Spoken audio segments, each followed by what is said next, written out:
여러분 그 우마오당이라고 댓글 부대 아시죠? 댓글 부대. 그런데 지금은 중국에서 AI를 동원한 AI 댓글 부대가 지금 나타났습니다. 게다가 이 1,000만 명이 넘는 이런 정규군화 되어 있습니다. 이 뒷 배경에는 인민해방군이 있습니다. 이게 어떤 내용인지 오늘 함께 이 얘기를 좀 나눠보도록 하겠습니다. 이 보이지 않는 침공으로 우리가 부를 수 있는데 중국의 AI 인지전 그리고 여론 조작이 지금 어떻게 되고 있는지 그리고 우마오당에서 생성형 AI까지 어떻게 변화가 되었었는지 이 단계를 네 단계로 나눠서 말씀을 좀 드려보겠습니다.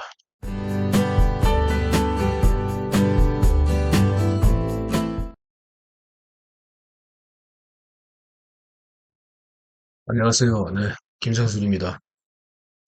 차이나 리포트 24번째 시간인데요. 여러분 제뇌권이란 말을 들어보신 적 있습니까? 제뇌권. 이게 한자로 쓰다 보니까 그런데 뇌를 제어하는 권리. 예, 제뇌권. 엄청난 얘기가 지금 중국에서부터 시작이 되고 있습니다.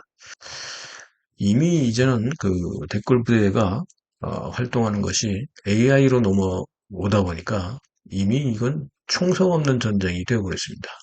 이 전투에서 이기는 것이 아니라 이제는 작전 환경 자체가 바뀌었습니다. 그 전장이 바뀌었다는 건데 결국 물리적인 국경, 이 국경이 무의미화하게 되면서 미사일과 전차, 뭐 전투기 이런 무기가 아니라 데이터와 알고리즘이 국가 안보를 위협하는 시대가 됐습니다.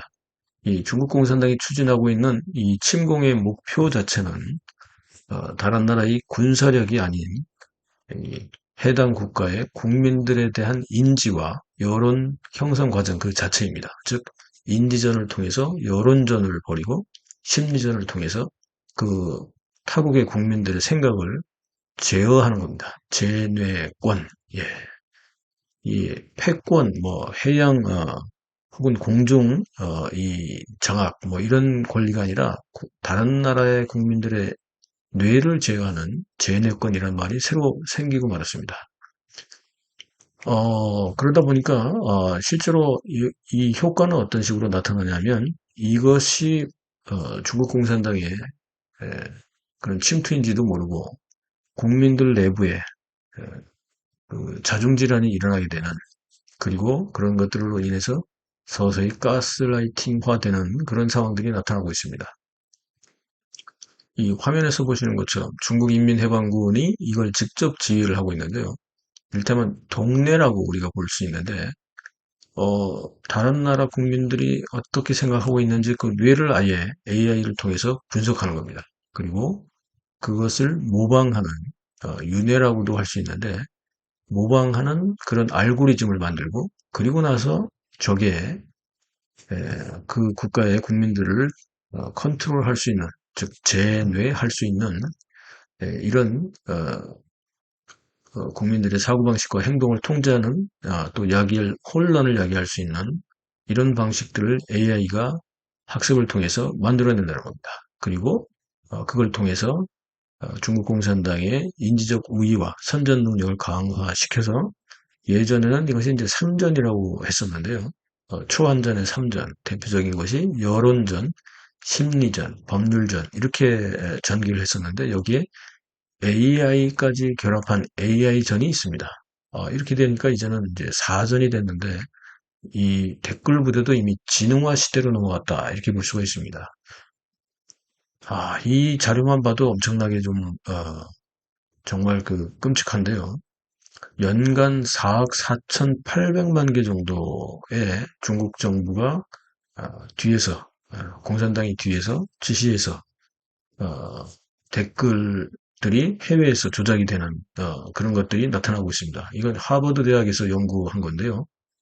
게다가 지금 이제 약 1,052만 명 정도의 관변 평론가 집단이 있습니다. 이 중에 1,052만 명 중에 대학생이 402만 명이 포함이 되어 있고 여기에는 전문가 grup도 있고 공무원들도 있지만 군 인력들도 여기에 포함이 되어 있다고 합니다.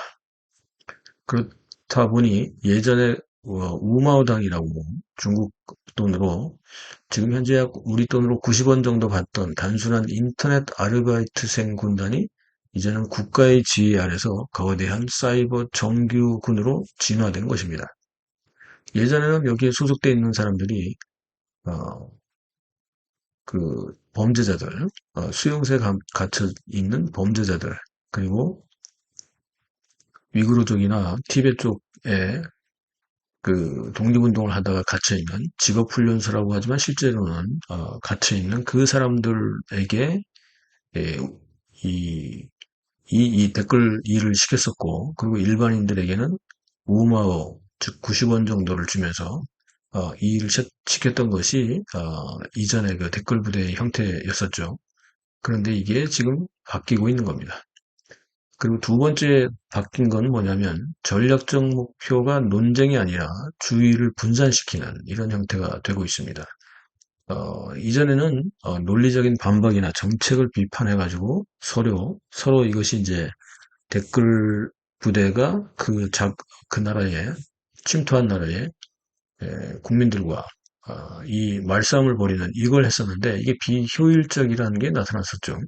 이러다 보니까 지금은 이제 그렇게 하지를 않고 논점을 가지고 따지질 않고 중국 공산당과 역사 뭐 이런 거에 대한 무조건적인 찬양을 한다거나 그 어떤 비논쟁적인 칭찬을 한다거나 혹은 타국에 대해서 뭐 한국에 대해서 다른 주제를 가지고 비판을 한다거나 이런 형태로 다른 형태로 지금 주의를 분산시키는 이런 행동들을 하고 있습니다. 예.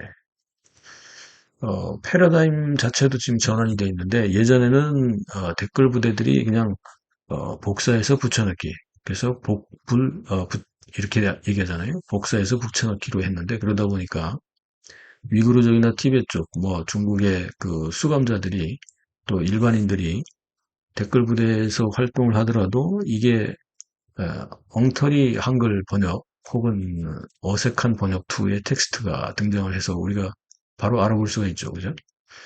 그러나 지금은 생성형 AI가 결합이 되면서 이건 이젠 뭐 그냥 문법이나 정말 한국 사람들이 쓰는 것처럼 아까 말씀드렸던 대로 한국 사람들이 생각하는 그 뇌를 연구하고 뇌를 지배할 정도의 AI가 학습을 통해서 그렇게 해서 뽑아내는 텍스트들이기 때문에 한국 사람들이 그냥 그대로 쓰는 이를테면 뭐 20대는 어떤 식으로 표현을 한다. 30대, 40대는 어떤 식으로 또 5, 60대는 어떤 식으로 표현한다. 이런 것들을 AI가 다 학습을 했기 때문에 소위 말하면 생성형 AI가 댓글에 대한 내용들을 다 만들어주기 때문에 그리고 이것을 공급하기 때문에 정말 한국 사람이 한 것처럼 똑같이 그렇게 예, 느낄 수 있다는 거죠. 완전히 속아 넘어간 거죠. 그래서 과거에 인간이 했던 우마우당들이 했던 것과 AI가 했던 것 지금 하고 있는 것에 대한 차이점을 보면요. 가장 중요한 것만 보면 이전에는 비용도 많이 들어갔죠. 어쨌든 뭐 그 우마당이 예전에 뭐 몇 억 명이 있다 뭐 이렇게까지 얘기가 나올 정도였는데 지금은 AI로 하다 보니까 이 비용이 상당히 절감이 되죠.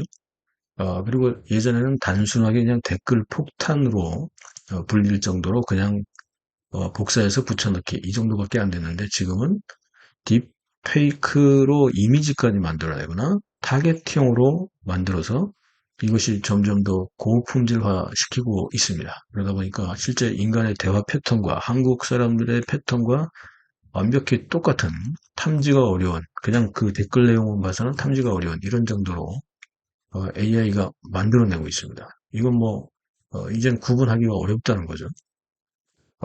그렇게 해서 이 단계는 한 네 가지 단계로 거쳐서 하게 되는데 인민해방군이 뒤에서 문제는 이것을 지휘하고 있다는 겁니다. 이전에는 당에서 했지만 이제는 인민해방군이 AI 관련된 부분을 아예 군사화 이렇게 시키고 있는 거죠.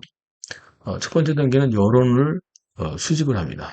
그래서 뭐 한국의 사회적 이슈나 여론의 동향을 감지해서 AI가 그것을 분석하죠. 그러니까 여론 상황을 수집해서 분석을 하고 두 번째는 그러면 그 다음에 어떤 형태로 해야 한국 사람들인 것처럼 속일 수 있는지 이 가이드라인을 AI가 만들어줍니다. 그래서 공격 대상이나 방향을 설정해주고요. 이렇게 되면 그 다음에는 이제 콘텐츠가 자동으로 생성이 되게 되죠. AI가 한국 사람처럼 학습을 했으니까. 그래서 AI 모델을 통해서 뭐 테마라든지 어조라든지 어떤 그 말하는 표현의 스타일이라든지 이렇게 완벽히 조율이 되어 있는 이런 대량의 텍스트들이 생성이 됩니다. 이제는 복사해서 붙여넣기 이 단순 이런 작업이 아니죠. 그리고 그 뒤에는 이 배포를 하는데 이 탐지가 되지 않도록 또 AI가 이 루트를 찾아가지고 작전을 짜서 웹사이트에 플랫폼에 동시다발적으로 이렇게 투입을 하게 됩니다. 이렇게 해서 완전히 진화된 그런 형태로 하고 있는데 이를테면 최근에 대만 케이스를 보면 사이버 공격이 17% 이상 급증을 했는데 대만의 선거 개입 특히 그 다음에 정치적 압박을 위해서 소위 말하면 이게 이제 그레이존이라고 회색지대 전술이죠. 그래서 대만이 내부 분열을 일으키면서 공산당을 찬양하고 대만의 내부 구조가 문제가 있다. 경제 문제가 있다. 사회 문제가 있다. 등등 문제점이 마치 정말 있는 것처럼 만들어내는 거죠. 이를테면 최근에 발견된 것만 해도 한 150만 건의 조작 메시지가 발견이 되었다고 합니다. 그리고 10,000개 이상의 비정상적인 소셜 미디어 계정이 이 계정을 통해서 10,000개 이상이 자동 생성돼서 이걸 통해서 대량으로 유포가 됐고 AI 밈을 이제 무기화시켜서 딥페이크로 만들어진 오디오나 혹은 영상을 통해서 대만 정부 정책을 비난하거나 핵심 동맹국인 미국과의 신뢰를 파괴하고 뭐 이런 그 가짜 뉴스들을 만들어서 퍼뜨리고 있는 거죠. 한국 같은 경우도 지금 이제 나타났는데 한국에도 국가 핵심 산업에 대해서 전기차, 배터리, 반도체 뭐 이런 거 있죠. 그런 것들을 어, 우리 그 알리나 테무 뭐 이런 기사에 우리 인터넷에 알리나 테무 이런 쪽에 찬양을 하는 그리고 중국 기술을 찬양하고 한국 기업을 비하하는 이런 이제 경제적인 브랜딩 타격을 주는 이런 내용들이 막 올라오고 있고 또 내부 한국의 갈등을 유도하는 뭐 좌우라든지 남녀 갈등이라든지 어, 또 지역 간의 갈등이라든지 뭐 세대 간의 갈등 이런 것들을 고의적으로 해서 최근에 그 조직적 네트워크로 조사된 것만 해도 120여 명의 의심 계정 중에서 77개가 이런 형태로 네트워크를 형성해서 매일 마치 출근 도장을 찍듯이 수만 개의 댓글을 작성해서 뿌리고 있다. 이런 이제 보고가 발표가 되기도 했습니다. 이렇다 보니까 이제 특히 뭐 캐나다 같은 경우에는 더 심각해서 총리의 뭐 스캔들, 뭐 뇌물 스캔들, 그다음에 뭐 장관의 성 스캔들, 뭐 이런 것이 있다라고 가짜 뉴스를 퍼뜨려 가지고 또 사회를 혼란스럽게 만들고 정치 이슈화 시키게 하고 이런 내부 분란을 일으켜서 오히려 불필요한 그런 그 사회 문제가 발생이 되면서 그걸 해결하는 데 또 많은 비용이나 이런 시간들이 소비되는 이런 그 작업들을 가짜 뉴스를 통해서 하고 있습니다. 여기 이제 인지전, 심리전 이런 것들을 하고 있는 거죠. 종북의 이전과는 달리 지금 이게 무서운 게 뭐냐면요. 마치 이제 이걸 계속 보다 보면 AI 알고리즘에 빠져버립니다. 그러니까 내가 어떤 기사를 지금 보게 되면 계속 그와 연관된 기사들이 뜨잖아요.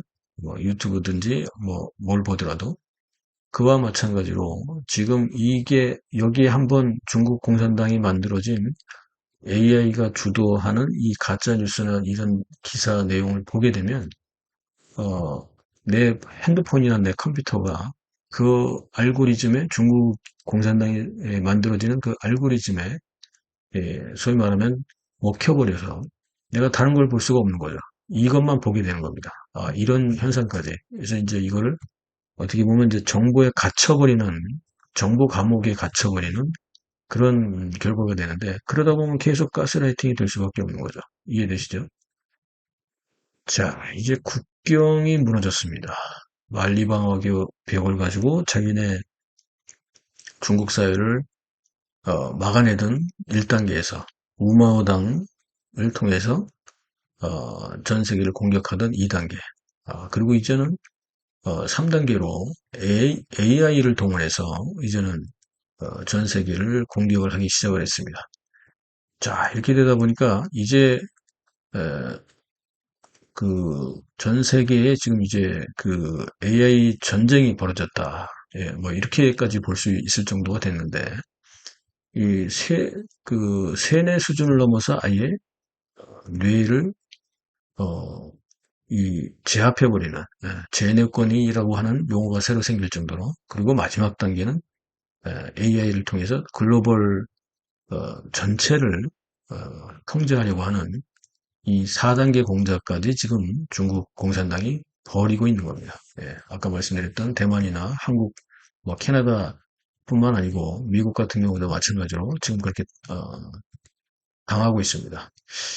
자, 이렇게 되면 이제 우리가 어떻게 될까요? 예, 이럴 경우에는 우리가 기존에 우리가 하던 방식과는 좀 다르게 좀 더 강화시켜야 될 몇 가지가 있는데, 첫 번째는 네 가지가 있습니다. 하나는 AI 콘텐츠에 대해서 라벨링을 의무화시켜야 된다. 즉, 자동화된 봇으로 탐지를 하고 생성형 AI를 기술을 통해서 이런 공격형 이런 댓글 부대를 AI 댓글 부대를 식별해서 이것을 차단하는 그런 기술을 빨리 개발해야 됩니다. 예. 그리고 공격적인 플랫폼 정화라고 말씀드릴 수 있는데, 이건 뭐냐면 가짜 계정을 바로바로 그냥 삭제시킬 수 있는 이런 기술도 빨리 그 기술진과 또 다른 나라들과 또 같이 협력해서 공동을 해야 됩니다. 따라서 세 번째는 동맹국 간에도 이런 정보 공유가 필요하고, 첩보나 정보에 대한 관리, 공유 체계가 구축이 되어야 됩니다. 그래야 가짜 계정도 함께 같이 삭제를 할 수 있죠. 그리고 마지막으로 네 번째는, 특히 한국에는 외국인의 국가 대상 여론 조작이나 뭐 스파이 활동에 대해서 처벌하는 규정이 너무 약합니다. 예, 명확한 법적 근거를 부재하고 있는 상태고, 이러다 보니까 신속한 이 관련된 입법이 필요하다. 이런 거죠. 결론적으로 보면 데이터나 여론을 빼앗긴 국가는 결국 영토를 잃은 것과 같다. 거기에다가 이 AI에 종속되고 나면 우리 국민들의 영혼을 빼앗긴 것과 같다. 이렇게 말씀드릴 수 있습니다. 우리의 영토만 잃는 게 아니라 우리의 국민들의 영혼까지도, 여기에 대응하지 않으면 우리는 총 한 방 쏘지도 않고 우리의 가상국경과 민주적 주권을 중국 공산당에게 빼앗기는 결과가 됩니다. 예, 영토뿐만 아니라 우리 영혼까지도 잃어버리는 겁니다. 빨리 정부에서는 이와 관련된 대책을 마련하기 바랍니다. 여러분 어떻게 들으셨습니까? 예. 제가 요즘 자주 방송을 못했었는데, 110일 동안 두 번의 경고로 인해서 노출이 줄어들었었기 때문에 아무리 해도 이게 그 노출이 제대로 되지 않습니다. 해서 이제 그 노출이 이번에 많이 축소돼서 그, 그 조회수도 많이 떨어지는데, 그러다 보니까 잠시 쉬었고 편집부에서 지금 올렸었는데요. 지금 이제 그 경고 두 개가 다 풀렸습니다. 예, 해서 지금부터는 이제 녹화 방송과 생방송에 제가 직접 나와서 하고, 또 편집부에서는 차이나 뉴스로 해서 계속해서 중국의 뉴스를 알려드리도록 하겠습니다. 계속해서 구독, 좋아요 눌러주시고요. 시청해 주셔서 감사합니다.